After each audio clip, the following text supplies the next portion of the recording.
Minute 0. The silence. It began with a flicker, not of light, but of data. At 10:00 a.m. precisely, across every time zone, every device, every fiber, optic cable, and satellite dish, the internet went out.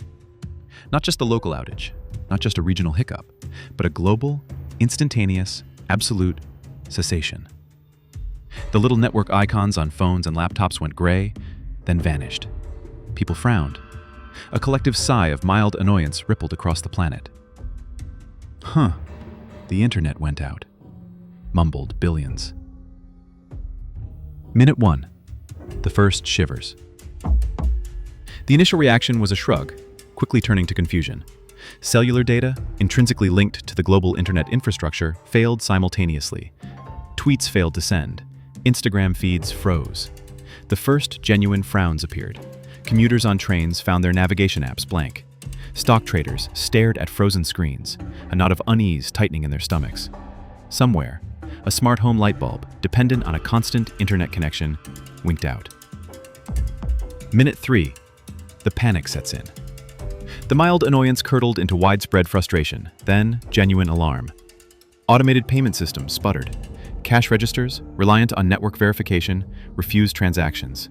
Supermarket lines grew, then stalled. ATMs went dark.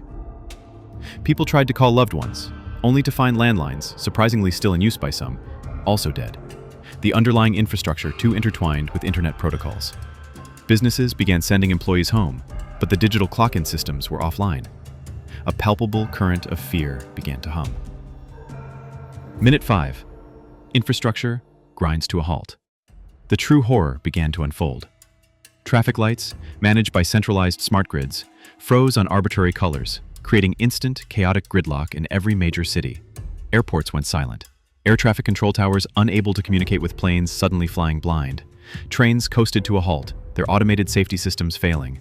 Hospitals discovered their essential equipment. Monitoring systems, medication dispensers, even basic patient records were dependent on the very networks that had vanished. Surgeons, mid-operation, found their instruments' diagnostics offline.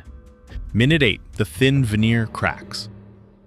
Food began to rot. Refrigeration units in homes and warehouses, many remotely monitored and controlled, ceased functioning efficiently. Water treatment plants, their sophisticated filtration and pumping systems reliant on automated online protocols, began to fail. In many places, the taps ran dry, or worse, delivered contaminated water. The vast network of just-in-time logistics, the arteries of modern commerce, seized up completely. No fuel deliveries, no food shipments, no medical supplies.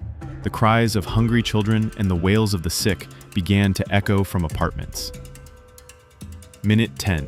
Society unravels. Desperation took hold. The thin veneer of civility built on convenience and immediate gratification shattered. People, unable to access money, food, or vital services, began to take. Stores were broken into, not for electronics, but for essentials. Neighbor turned on neighbor over a bottle of clean water or a can of beans. Emergency services, already crippled by the loss of communication and transportation, were overwhelmed. The silence that had begun with the loss of the internet was now filled with shouts, screams, and the distant shattering of glass. Minute 12. The new dark age. 12 minutes. That's all it took. The world that had existed just moments ago, a world of instant connection, abundant information, and seamless convenience, was gone. Humanity, utterly unprepared for a total digital blackout, found itself flung back centuries in a blink. The carefully constructed towers of modern life, built on invisible waves of data, crumbled into dust. The air, once thick with electromagnetic chatter, was now terrifyingly clear, save for the sounds of a civilization devouring itself. The internet went out, and the lights, literally and figuratively, went with it.